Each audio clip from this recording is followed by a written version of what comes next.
அன்பார்ந்த உறவுகளுக்கும் ஆருயிர் நட்பிற்கும் ஆசிரியர் ஆனந்தியின் முதற்கண் வணக்கத்தை தெரிவித்துக் கொள்கின்றேன். இன்று நான் எடுத்துக்கொண்டுள்ள தலைப்போ அலைபேசியும் தொலைக்காட்சியும். இந்த அலைபேசி படுத்தும் பாட்டை ஒவ்வொன்றாக பார்ப்போமா?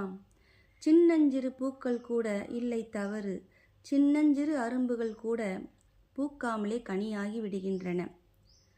சந்து பொந்துகளிலெல்லாம் தலை சாய்த்தபடி அசுர வேகத்தில் மெய் மறந்து பறக்கின்றனர். அந்தோ இறைவா, மனம் அலறுகின்றது.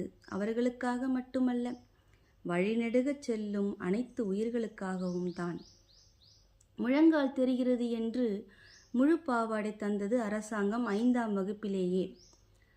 ஆனால் ஆணும் பெண்ணும் அரை ட்ரௌசரில் அலங்கோலமாய் அலைகின்றனர். ரீல்ஸ் போடுகின்றேன் என்று ரியல் லைஃபை படம் பிடித்து காட்டுகின்றனர். கைலிகள் எல்லாம் காணாமல் போயின, பாவாடை தாவணிகளோ பறந்து போயின. அரியஸ் பல வைத்து ஆனந்தமாய் இன்ஸ்டாகிராமில் இன்ட்ரெஸ்டாக மூழ்கிவிட்டனர் கல்லூரி மாணவர்கள். இல்லறமாம் நல்லறம் நடத்தும் நங்கைகளோ தினம் தினம் சீரியலில் சீரியஸ் ஆகி விடுகின்றனர். இதன் பின் விளைவுகள் ஒவ்வொன்றாக பார்ப்போமா? சிட்டுக்குருவிகள் போல சிறகடித்து பறக்கின்ற வயதில் சிறகிழந்து சிலையாகி போகின்றனர் சின்னஞ்சிறு பாலகர்கள். பள்ளி படிப்பையும் கல்லூரி படிப்பையும் தள்ளி போட்டு எள்ளி நகையாடும் அளவிற்கு ஏமாந்து நிற்கின்றனர், எதிர்காலம் கேள்விக்குறியாகி.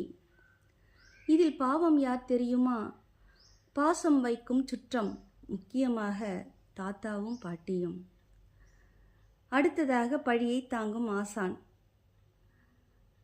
பையன் படிக்கவில்லை, வாயை திறந்தால் வசை வார்த்தைகள் வருகின்றன. வழிகாட்டி நீங்கள், பழி தாங்குவதோ பள்ளி ஆசிரியரோ? பிஞ்சு குழந்தைகள் எல்லாம் பாலியல் வன்கொடுமைக்கு ஆளாகின்றனர்.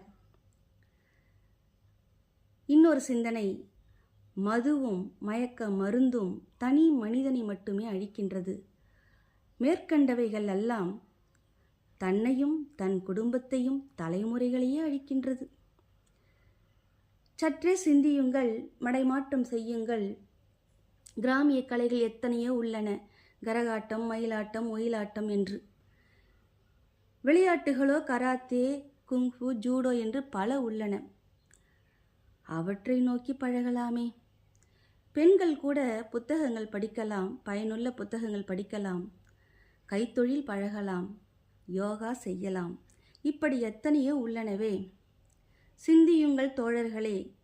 இங்கே ஒரு திருக்குறள், சென்ற இடத்தால் தீது ஒரீஇ, நன்றின்பால் உய்ப்பது அறிவு. நம் மனத்தை செல்லும் வழியிலெல்லாம் செல்லவிடாமல் நன்மையின்பால் தீமையை விலக்கி நன்மையின்பால் உய்ப்பது என்பதே அறிவு என்று திருவள்ளுவர் கூறியுள்ளார். பொன்னான நேரங்களையெல்லாம் பொழுதுபோக்காக்கி வீண் காலம் கழிக்காதீர். வாழ்நாளை வளமாக வாழுங்கள். மீண்டும் ஒருமுறை நன்றியை கூறிக்கொண்டு விடைபெறுகின்றேன். நன்றி, வணக்கம்.